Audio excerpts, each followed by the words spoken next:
Kia ora, everyone. My name is Terena Koteka Wiki, and today I'll be exploring cutting-edge, nature-based solutions in the urban environment from around the world and how Australia's efforts stack up in comparison.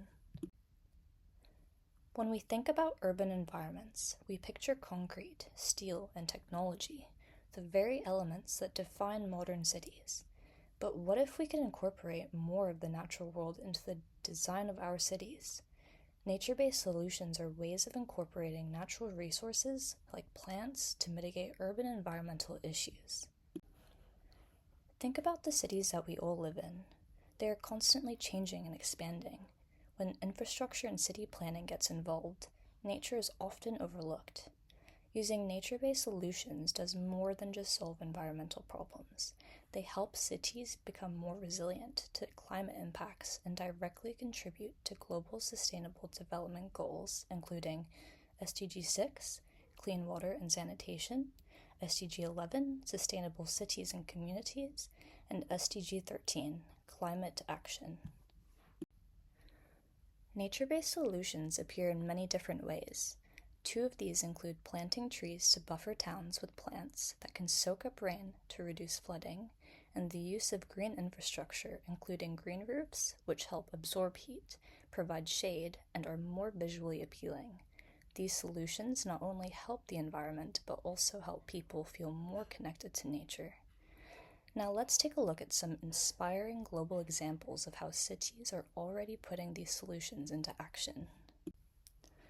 Now, what if a city could grow without taking more from nature? That's exactly what Singapore did with their Gardens by the Bay, a green space built on reclaimed land. The Kingfisher wetlands were grown as part of the gardens development in 2006 and opened to the public in 2012. Since then, they have helped create a natural filtration system that has supported the surrounding ecosystems in the gardens.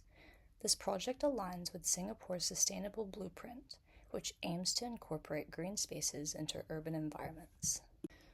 Now imagine walking through the streets of New York City in the 1840s and seeing a railway line soaring above you carrying goods across the city. Fast forward to the 1990s, and what was once a bustling railway line is now decommissioned. Instead of demolishing the railway, a local group took it into their own hands to preserve this piece of history.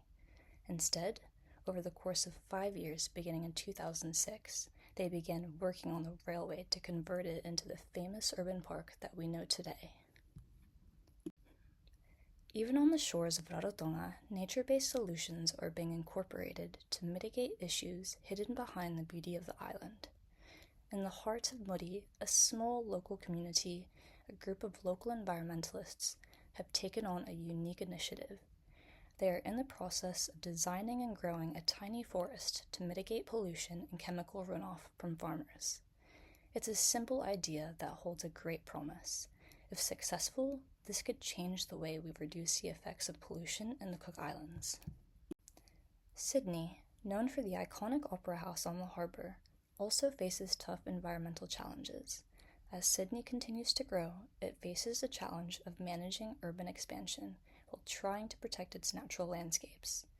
Though initiatives like the Urban Forest Strategy, Sydney is working towards increasing its tree canopy coverage. This initiative will help to reduce heat, improve the air quality, and increase resilience to climate change. Cities around the world are finding creative ways of bringing nature back into urban spaces. From Singapore's Gardens by the Bay to New York's High Line, these nature-based solutions are changing the way that we think about urban living. In Australia, especially places like Sydney, progress is slow but steady. Now, picture a future where every rooftop hosts a garden, trees line every street, and buildings work with nature, not against it. Global case studies show us what is possible when you incorporate nature-based solutions into our urban planning and policy.